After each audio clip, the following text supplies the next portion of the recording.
आपण प्रतिष्ठेसाठी विरोध करतोय का? नाही. तर जमीन हे आमचं जगण्याचं साधन आहे असं आपलं म्हणणं आहे.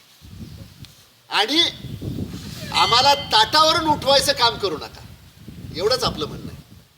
आता जमीन आपल्यापैकी 100मधल्या 90-95% लोकांनी जमीन विकत घेतलेल्या आहेत का? बापदादाचे चालत आलेल्या जमिनी आहेत. पुढं आपल्या पोराबाळांकडे जाते. खरं तर आमच्यासारख्याचं म्हणणं या सगळ्या जमिनीच्या बद्दलचं वेगळं आहे. त्या जमिनीचा भाव करण्याचा ना आम्हाला अधिकार आहे किंमत करण्याचा, ना सरकारला आहे. कारण की जी जमीन लोकांचं भरण पोषण करते त्या जमिनीची किंमत होऊ शकते का? नाही. लक्षात घ्या. आपल्या डोळ्यासमोर उदाहरण आहे.